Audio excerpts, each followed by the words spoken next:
Hello everyone, math rumble में मैं तुषार आपका बहुत बहुत स्वागत करता हूं। और जैसा कि आप लोग जानते हैं कि मैं आप लोगों के लिए हमेशा ही प्रीवियस ईयर क्वेश्चंस या कुछ ऐसे क्वेश्चंस जो बहुत इंपॉर्टेंट है एग्जाम पॉइंट ऑफ व्यू से आने वाले एग्जाम्स के लिए, उनके बेहतरीन सॉल्यूशन आपके लिए लेकर आता हूं। और अभी हाल फिलहाल में CHSL हुआ और काफ़ी बच्चों ने मेरे से डिमांड करी थी कि सर आप एग्जाम का एनालिसिस बनाइएगा। बट मैंने ऐसा कोई एनालिसिस नहीं बनाया क्योंकि मैं देख रहा था काफ़ी सारे टीचर्स पहले से ही एनालिसिस डाल रहे हैं एग्जाम का। और मैं देखा तो मुझे एनालिसिस उनका ठीक लगा, तो मैं सोचा क्यों अपना एक वीडियो बना दूं और बच्चों को बोझ बढ़ाऊं और उनके लिए कन्फ्यूजन क्रिएट करूँ कि भैया आप कौन सा वीडियो देखें, मेरा देखें किसी और का देखें। तो मैंने इसलिए कोई नई वीडियो बनाया एनालिसिस का। बट अभी CHSL में एक क्वेश्चन आया, जो कि क्वेश्चन आप देख रहे हैं ये था, ये एक बेसिकली कॉनकेव क्वाड्रिलेटरल पे क्वेश्चन आया। और एक क्वेश्चन ना आके भैया बवाली हो गया आज के टाइम में, क्योंकि हर टीचर इस क्वेश्चन के पीछे पड़ा हुआ है, अपने अपने सॉल्यूशन दे रहा है। कोई इसमें ट्रेपीजियम बना दे रहा है, कोई इसमें रेक्टेंगल बना रहा है, कोई इसमें कंस्ट्रक्शन कर रहा है। मतलब अलग अलग तरीके से टीचर इसका सॉल्यूशन देने में लगे हुए हैं, बट कोई भी एक सॉलिड सॉल्यूशन देने को तैयार नहीं है। कोई ये नहीं कि एक बता दे भैया तरीका क्या होगा इसका करने का। बेसिकली आप देख लीजिए क्वेश्चन क्या है। क्वेश्चन ये था, कुछ नहीं था कि भाई इन क्वाड्रिलेटरल ABCD, AB 20 सेंटीमीटर थी, CD 10 सेंटीमीटर थी, एंड BC बराबर AD दे रखी थी। ये रही BC और AD बराबर है मेरी। Angle A plus angle B 90 दे रखा था। Find area of quadrilateral. ठीक है यार, मेरी एक बात सुनो, आपने भैया इसमें ट्रेपीजियम बनाया, मतलब एक ऐसे टीचर, मैं आपको नाम नहीं ले रहा, पर ऑलरेडी जिनके 20-20 लाख फॉलोवर्स हैं, ऐसे टीचर जिनके 4-4 5-5 लाख ऑलरेडी फॉलोवर्स हैं, वो इसमें मतलब ऐसे जुगाड़बाजी बिठा रहे हैं, ट्रेपीजियम बना रहे हैं, रेक्टेंगल बना रहे हैं।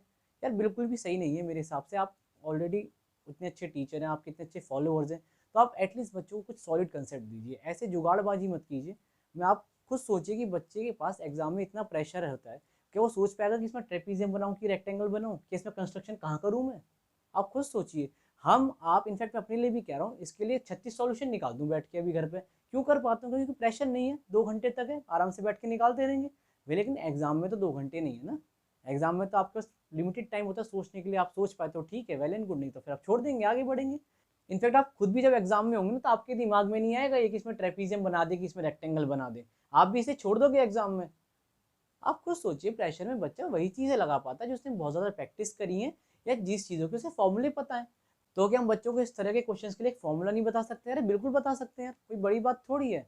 बिल्कुल आराम से इसका सिंपल सा फॉर्मूला होता है। आप यकीन मानिए, आपको अगर मेरी बात पे थोड़ा सा ही भरोसा है, आप एक बार 8th और 9th क्लास की ICSE बोर्ड की मैथ की बुक उठा लीजिए, वहाँ सिमिट्री में बकायदा करा रखे हैं इस तरह के सवाल।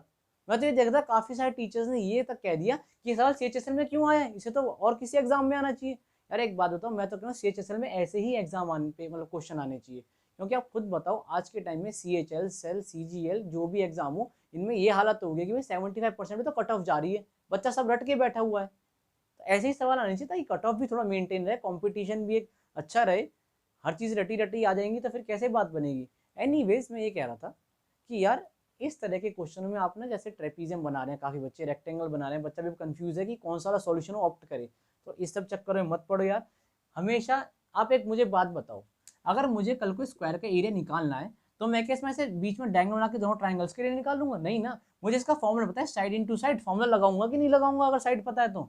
बात खत्म। यहाँ भी हमें एडिक्वेट साइड्स पता है जो कि इसके फॉर्मूले के अकॉर्डिंग ठीक है। इस फिगर का ऑब्वियसली एक फॉर्मूला है, आप यकीन मानिए। मैं आपको फॉर्मूला वो लिखवा देता हूँ क्या फॉर्मूला होता है। आप पहले इस फिगर की कंडीशंस देखिए क्या है। हमेशा फिगर में दो कॉन्जिक्यूटिव एंगल्स 90 होंगे, और ये साइड बराबर दिस साइड होगी, और ये और इसकी लेंथ गिवन होगी। अब इसको रोटेट भी कर सकता है वो कल को, ये साइड दे दे, ये साइड दे दे, ये साइड और ये साइड बराबर कर दे, और इसका और इसका सम 90 दे दे।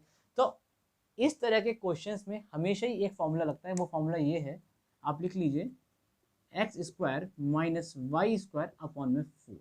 ये एरिया का फॉर्मूला है इसका। ठीक है, अब यहाँ पे x कौन सी है? x ये वाली साइड होती है हमारी भैया, और y ये वाली होती है। अगर फिगर उल्टा करके कुछ डेटा देगा तो कल को x ये दे सकता है और y ये दे सकता है। ठीक है, अब ये फॉर्मूला आया कैसे, ये भी आपको मैं डराइव करके दिखाऊंगा। आपको पता है मैं कभी आपको कुछ नहीं डटाता, तो आज भी नहीं डटाऊंगा। तो आप देखो, अब इसमें एक बार वैल्यू पुट कर लो, देख लेते हैं वो 75 जो हर टीचर अपना आंसर लेकर रखे वो आ रहा है नहीं आ रहा है। इससे देखो आप, x कितना है 20 दिए, देख लो यहाँ पे दिखा दिया, AB 20 है यानी 400, माइनस y² यानी 10 है मेरी, देखो यहाँ लिखी हुई CD 10 है, ये CD 10 है। 10 अपॉन में 4 which is equal to 300 upon में 4 बराबर 75। ये फॉर्मूला हमेशा लगेगा। अब इसमें कुछ भी कर सकता है, वो साइड्स की लेंथ को बड़ा छोटा भी कर सकता है, कुछ भी कर सकता है। आप ये वाला फॉर्मूला लगाइए, हमेशा आपको आंसर मिलेगा ही मिलेगा। आपको ये फालतू की चीज़ें में नहीं पढ़ना है कि भाई इसमें कब ट्रेपीजियम बना लें, कब रेक्टेंगल बना लें, कब कहाँ पे कंस्ट्रक्शन कर लें। मैं वही बता रहा हूँ, काफ़ी कन्फ्यूजन है भाई, बच्चा नहीं सोच सकता कभी भी एग्जाम में इस तरह से प्रेशर के अंदर। ये तो आप हम सब लोग घर में बैठे हैं, इसलिए इतनी बातें आ जाती दिमाग में कि भैया इसमें कंस्ट्रक्शन कर दो, कि इसमें रोटेशन लगा लो या कुछ और कर लो। तो चलो यार, ये तो फॉर्मूला मैंने आपको बताया, फिर फॉर्मूला ध्यान रखना, कभी भी इस तरह के फिगर आएगा तो ये फॉर्मूला हमेशा लगेगा ही लगेगा, आपको ये ध्यान रखना है। अगेन बता रहा हूँ, एक्स कौन सी होती है, बड़ी वाली साइड, वाई कौन सी होती है, छोटी वाली साइड। कल को फिगर रोटेट होगा तो ये वाली साइड आ जाएगी और ये साइड आ जाएगी, इन दोनों का सम 90 दे देगा। ठीक है, अब देखते हैं आया कैसे फॉर्मूला। अगेन रटाऊंगा नहीं, आपको समझा देता हूँ मैं कैसे आ रहा है फॉर्मूला। आप ये लिख लो आंसर यार, एक जगह स्क्रीनशॉट ले लो, बाकी मैं आपको फॉर्मूला डायराइव करा देता हूँ कैसे। ठीक है, और मैं बता रहा हूँ ना 8th और 9th क्लास की बुक पर, देखो वहीं से मैं बता रहा हूँ कैसे आता है। बहुत ही देखो बच्चों को सिखाया हुआ तरीका है, जैसे बच्चों को सिखाते हैं बिल्कुल वैसे ही मैं आपको सिखाने वाला हूँ। आप एक बात बताओ, ये फिगर कैसा है? तो देखो फिगर कुछ कैसा है, फिगर कुछ इस तरीके से है कि हमने क्या किया, ये ऐसे है, ये फिर ऐसे है, और फिर ये आगे ऐसे है, और ये ऐसे है। मैं क्या कह रहा हूँ, क्या हम अगर इस फिगर को 3 बार 90 डिग्री करके रोटेट करके इसी में से चलाएं तो क्या बनेगा? आप देखो, मैं आपके सामने कर रहा हूँ, चलो करते हैं। आप एक बार ये देख लीजिए, ये ए है, बस इसको आपको ध्यान रखना ताकि आपको ओरिएंटेशन हमेशा याद रहे।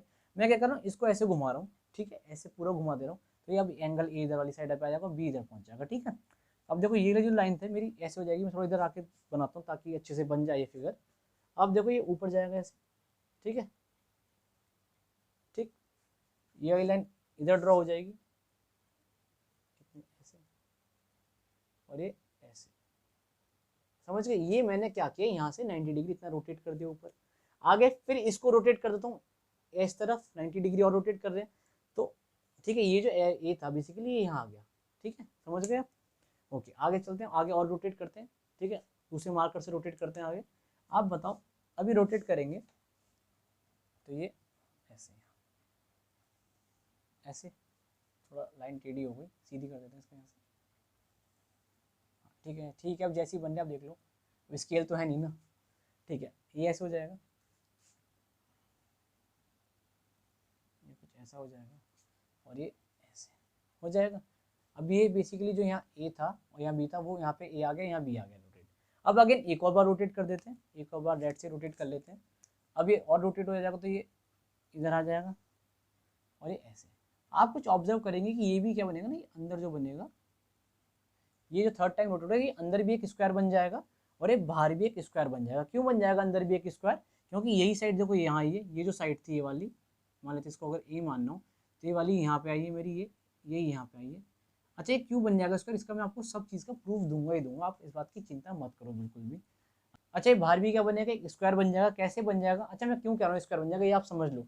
आप बताओ, ये एंगल ए है, ये बी है, फिर बाद में यहाँ पे ए आ गया, यहाँ पे बी आ गया, तो इस तरह से टोटल 4 बार ए आया है, 4 बार बी आया है, 4 बार ए प्लस बी आया है, जो कि मेरा 360 डिग्री के बराबर होगा।